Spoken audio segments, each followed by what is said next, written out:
साल 2025 की शुरुआत हो चुकी है। ऐसे में इस साल काफी सारी ऐसी घटनाएं घटने वाली हैं जो इससे पहले कभी नहीं घटी।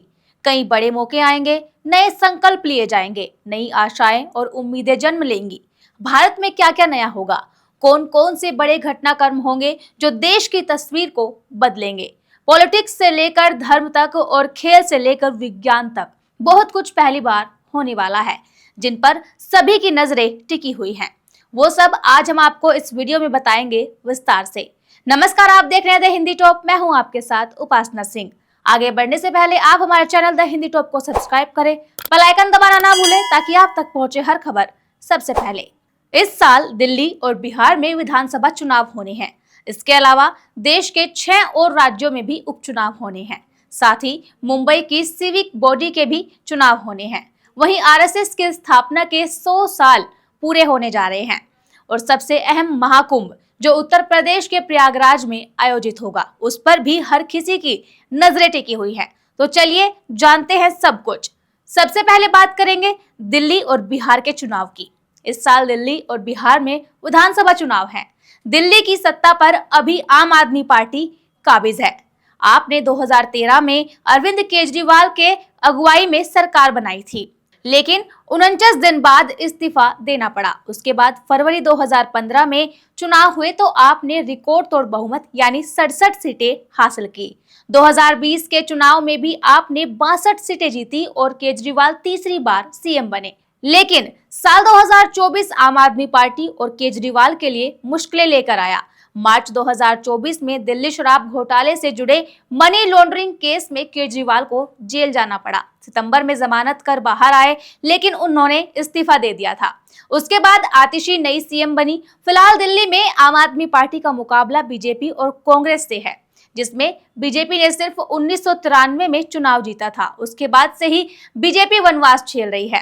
कांग्रेस ने दिल्ली में शीला दीक्षित के नेतृत्व में लगातार 3 चुनाव जीते और सरकार बनाई, लेकिन अब बीजेपी फिर सरकार बनाने के लिए ताकत लगा रही है।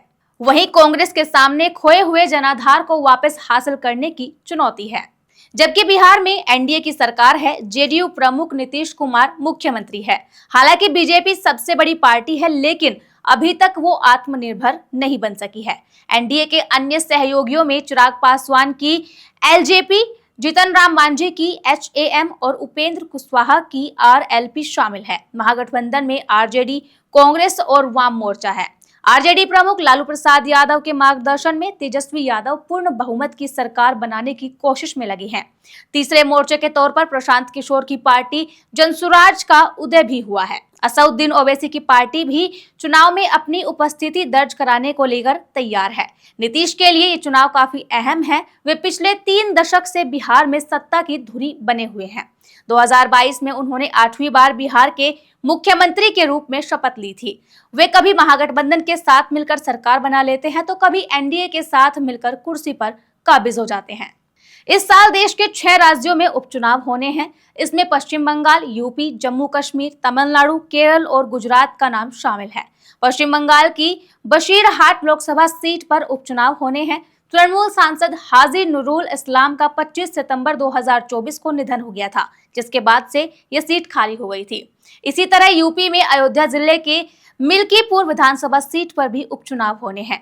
यहां से विधायक रहे अवधेश प्रसाद अब सपा सांसद बन गए हैं। सपा ने अवधेश के बेटे अजीत को उम्मीदवार बनाने का फैसला किया है। जबकि जम्मू कश्मीर की बडगाम विधानसभा सीट पर भी उपचुनाव होना है। 2024 के विधानसभा चुनाव में उमर अब्दुल्ला ने बडगाम और गांदरबल से चुनाव जीता था। हालांकि अक्टूबर में उन्होंने बडगाम सीट से इस्तीफा दे दिया था, जिसके बाद यह सीट खाली हो गई थी। वहीं जम्मू कश्मीर की नगरोटा विधानसभा सीट पर भी उपचुनाव होना है। यहां विधानसभा सीट में बीजेपी के देवेंद्र सिंह जीते थे, लेकिन चुनाव के कुछ दिन बाद ही बीमारी के चलते राणा का निधन हो गया था।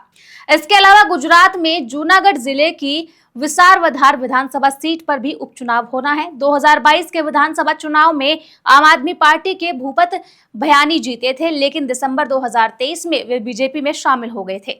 चुनाव से जुड़ी याचिकाएं हाईकोर्ट में लंबित होने के कारण विसारवधार में उपचुनाव नहीं हो सका। साथ ही तमिलनाडु की इरोड विधानसभा सीट पर उपचुनाव होना है। दिसंबर 2024 में कांग्रेस विधायक EVKS एलगोवन के निधन के कारण ये सीट खाली हो गई थी और केरल की देवीकुलम विधानसभा सीट पर भी इसी तरह से उपचुनाव होने हैं। यहाँ माकपा नेता ए राजा विधायक रहे हैं। मार्च 2023 में केरल हाईकोर्ट ने ए राजा का निर्वाचन रद्द कर दिया था।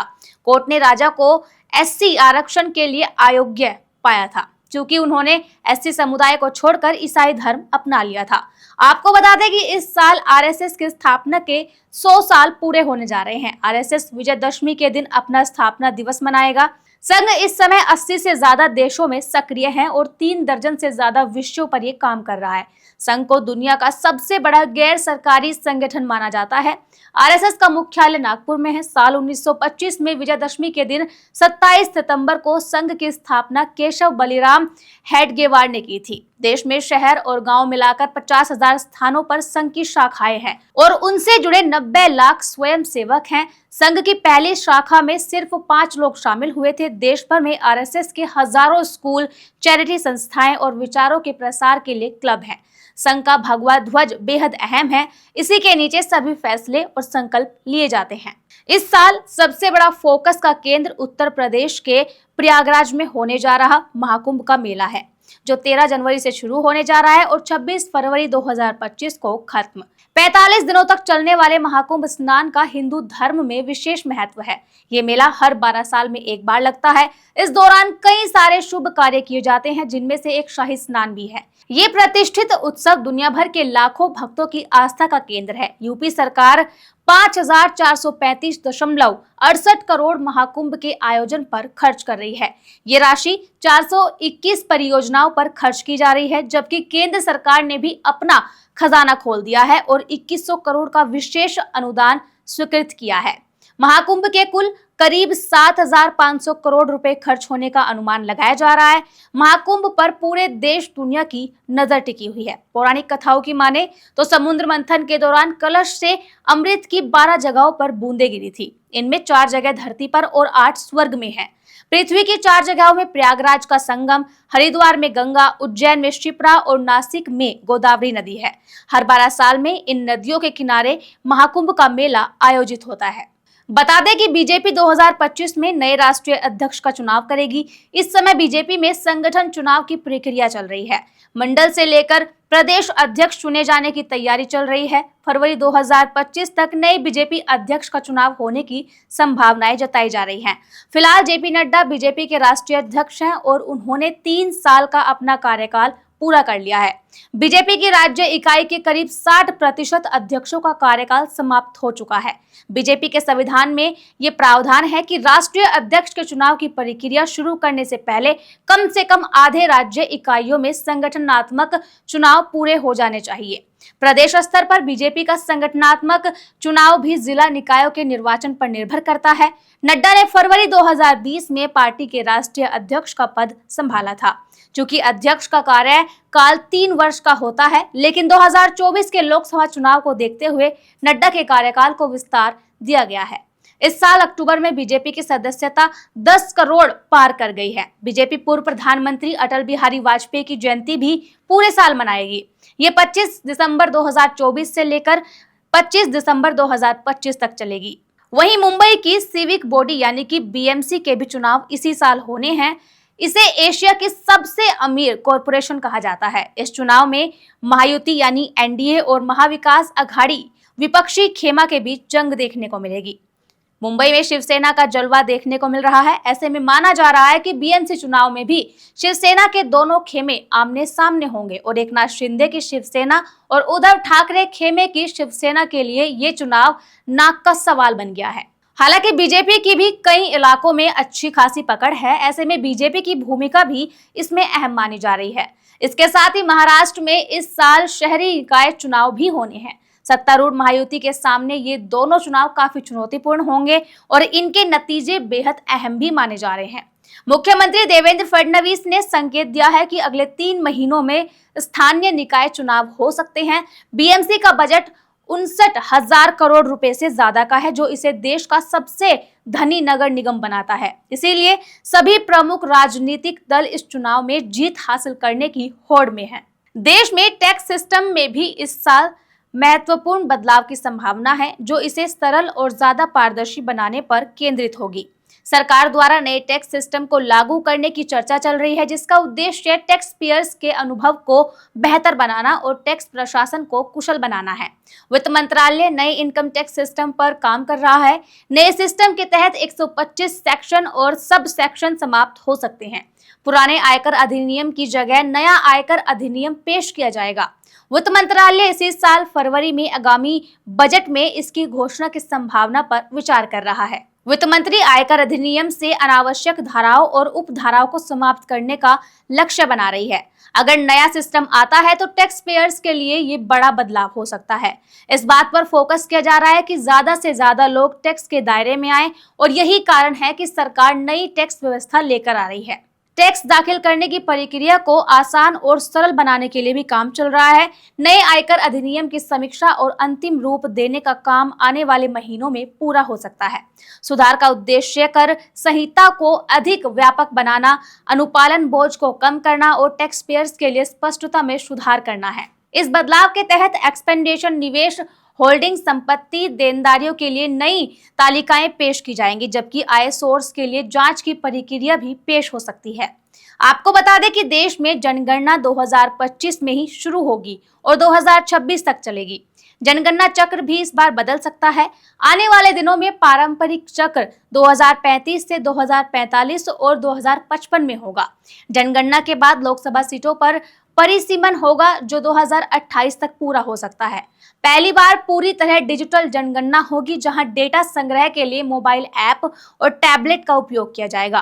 पेपरलेस प्रक्रिया से समय और संसाधन की भी बचत हो सकती है। डेटा संग्रह 6 से 9 महीने में पूरा होने की संभावना है। 2026 तक प्रारंभिक रिपोर्ट जारी की जा सकती है।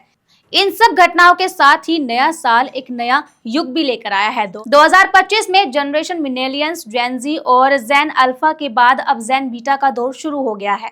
जनरेशन बीटा उस पीढ़ी को कहा जाएगा जिसमें बच्चों का जन्म 2025 से 2039 के बीच होगा।